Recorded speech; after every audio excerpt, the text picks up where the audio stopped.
हैं, हम chapter 7 seize यानी चैप्टर 3 पढ़ रहे हैं, जिसके अंदर हम कम्युनिकेशन के जो मेन असूल हैं, प्रिंसिपल्स हैं, वो सीख रहे हैं और जिसको हम 7 सीज के नाम से जानते हैं। इसके अंदर हम कुछ पहले असूल सीख चुके हैं, लेकिन आज हम कर्टेसी पे बात करने वाले हैं।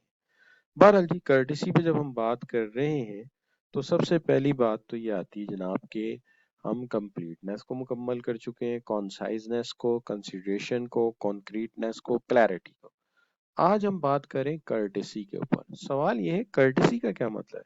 कर्टेसी का मतलब है, जो हम अपनी आसान अल्फाज में कर्टेसी का मतलब लेते हैं, ये हमारा छठा प्रिंसिपल है, तो आसान अल्फाज में लेते हैं, जो बोलने के लिहाज से उसको हम कहते हैं लहजे की नरमी।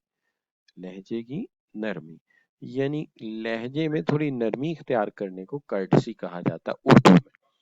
अच्छा, जहां तक सवाल है कि हमारी जो लैंग्वेज है जिसको हम सीख रहे हैं, जिसके अंदर हमने बिजनेस कम्युनिकेशन करनी है, उसके अंदर हम इसको कहते हैं पोलाइटनेस। इसके अंदर हम कहते हैं पोलाइटनेस।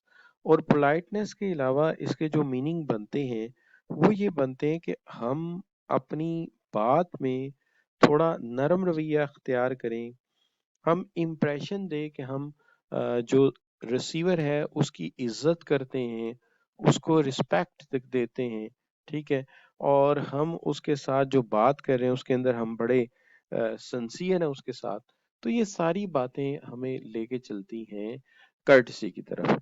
लहजे की नरमी, पोलाइटनेस, रिसीवर की रिस्पेक्ट करना, इज्जत करना और सिंसियरली बात करना, इसे हम कहते हैं कर्टसी। तो हम ये कहते हैं कि courtesy the showing of politeness in one's attitude, किसी के एटीट्यूड में पोलाइटनेस को जाहिर करना, किसी के रवैये में पोलाइटनेस अख्तियार करना। तो कहते हैं courtesy in business message employs that the message should show sender's expression as well as respecting receiver being considered to the their personality. उसकी शख्सियत में ये चीज हो कि वो रिसीवर को बड़ी अच्छी इज्जत और मान और मर्यादा देता हो, और उसके अंदर वो ये है कि इंथीजिस्टिक हो, पोलाइट हो, सच्चा हो, जुडिशियस हो, रिफ्लेक्टिव हो, नजर आए कि वो रिस्पेक्ट दे रहा है। यानी दूसरे अल्फाज में चार बातें हम कहेंगे। एक बात ये है कि आपको जो है वो थॉटफुल होना चाहिए, एप्रिशिएटिव होना चाहिए, टैक्टफुल होना चाहिए। सिंसियर का मतलब है मुखलिस होना, टैक्टफुल का मतलब है बात को कहना अच्छे अंदाज से। तो टैक्टफुल का मतलब है अच्छे अंदाज से बात को कहना, जो बात कहनी कही भी जाए लेकिन अंदाज बहुत अच्छा हो। और थॉटफुल का मतलब है सोच रखने वाला, और जो बाकायदा प्रोवोकिंग पर्सन होता है। और एप्रिशिएटिव का मतलब है कि वो दूसरे की तारीफ करता हो, उसे एप्रिशिएट करता हो। और फिर उसके बाद जो दूसरी बात है वो ये कि use expression and terminologies show respect. कुछ ऐसी टर्मिनोलॉजीज होती हैं जैसे प्लीज, काइंडली, जो दूसरे के लिए टर्मिनोलॉजी ऐसी हैं जो रिस्पेक्ट शो करती हैं।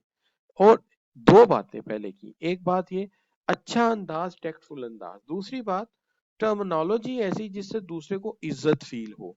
लेकिन उसके साथ साथ कुछ बातों को अवॉइड करने के लिए भी कहा जा रहा है, कुछ बातों को मना करने के लिए भी कहा जा रहा है। उसके अंदर सबसे पहली बात, मैं यहाँ ये क्लीशेज की बात अभी नहीं कर रहा, चले मैंने इसे छोड़ ही दिया। कोई इरिटेटिंग एक्सप्रेशन नहीं देना, ऐसी बात जिससे रिसीवर को आप पर कोई नफरत आ जाए, जिसपे रिसीवर को आपके ऊपर कोई गुस्सा आ जाए, तो ऐसा कुछ नहीं कहना, अवॉइड करना है। और अगर कोई ह्यूमर करना है, कोई मजाक करना है, तो वो क्वेश्चनेबल नहीं होना चाहिए। यानी वो मजाक इस तरह का नहीं होना चाहिए जिससे उसकी शख्सियत पे हरफ आ जाए। अब दो बातें हो गई। पहली बात ये हो गई कि हमने जो कुछ कहना है टैक्टफुली कहना है, थॉटफुली कहना है, अप्रिशिएटिवली कहना है। दूसरी बात यह है कि हमने ऐसा एक्सप्रेशन और टर्मिनोलॉजी यूज करनी है जिससे रिसीवर को इज्जत फील हो, रिस्पेक्ट फील हो।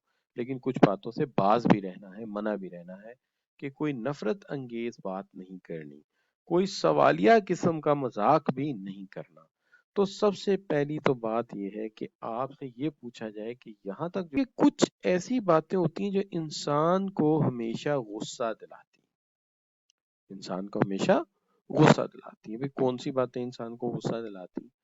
देखिए, हमेशा अगर इंसान मजाक में किसी पे ऐसा सवाल उठाए जो उसके कल्चर के खिलाफ हो, भाई कोई पठान और हम पश्तो कल्चर के खिलाफ बात करें, कोई पंजाबी और हम पंजाबी कल्चर के खिलाफ बात करें, कोई बलोची और हम बलोची कल्चर के खिलाफ बात करें, तो अल्टीमेटली गुस्सा तो आएगा। लिहाजा हमेशा याद रखना चाहिए कि कभी भी इन चीजों पे किसी भी किस्म का सवाल नहीं उठना चाहिए। मजहब पे तो बिल्कुल नहीं उठना चाहिए। देखिए, अगर आप किसी को मजाक करेंगे फिर वो आपका भी मजाक करेगा। जैसे आप किसी को उसके मजहबी वैल्यूज पे मजाक उड़ाएंगे, ठीक है ना जी, तो वो आपके साथ जॉब करेगा। इसी तरह जेंडर का मजाक भी अच्छा नहीं होता, यानी कि सेक्स रिलेटेड मजाक, औरत और मर्द का मामला, एथनिक ओरिजिन की बात करनी, जैसे कुछ लोग अकलियती लोग होते हैं तो वो जरा थोड़े से ज्यादा अपने मामलात में स्ट्रिक्ट होते हैं। एज का मजाक अच्छा नहीं होता। फिजिकल फीचर्स का मजाक अच्छा नहीं होता। भाई किसी की नोज मोटी है तो उसने खुद नहीं बनाई, अल्लाह ने बनाई है। एज किसी की अल्लाह ने दी है, अगर वो 80 साल का हो गया तो अल्लाह ने उसे उम्र दी है, लिहाजा आप मजाक नहीं कर सकते इसके ऊपर। एथनिक ओरिजिन पे बात नहीं हो सकती कि तुम अफ्रीकन हो, तुम एशियन हो, मजाक नहीं हो सकता। जेंडर पे नहीं हो सकता, मजहब पे नहीं हो सकता।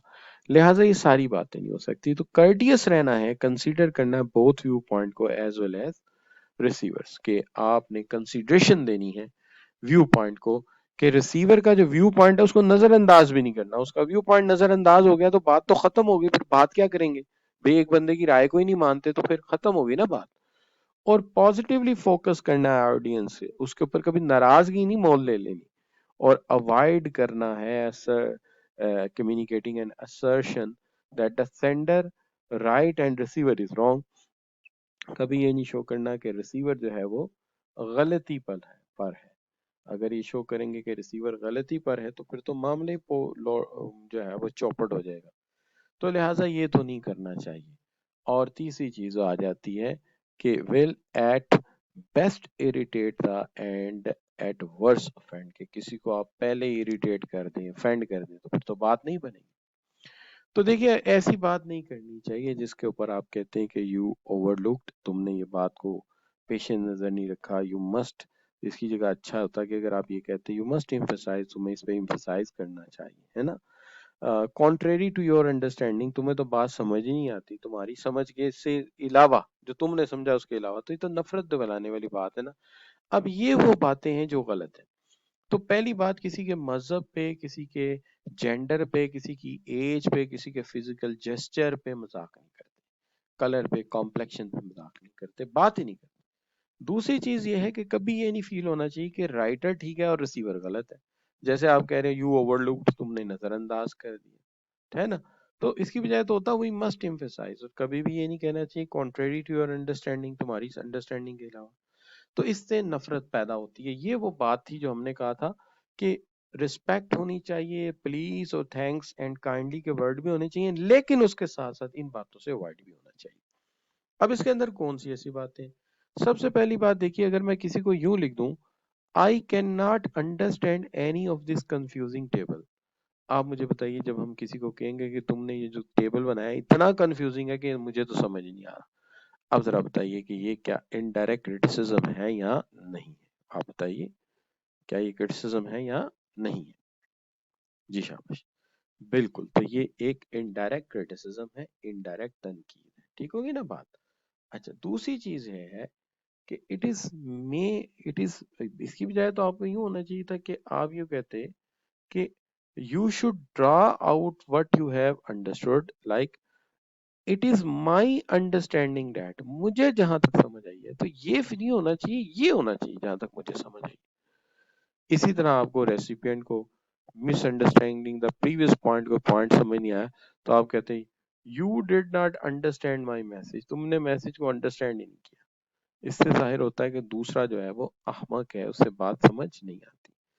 आपको कहना चाहिए, इस तरह कहना चाहिए, बेशक अब सेंटेंस लंबा हो जाए, sorry that the point I was making was not clear, जो पॉइंट मैं बनाना चाहता था वो क्लियर नहीं हुआ, let me explain it a different way, मुझे इसे एक मुख्तलिफ अंदाज में एक्सप्रेस कर लेने दो।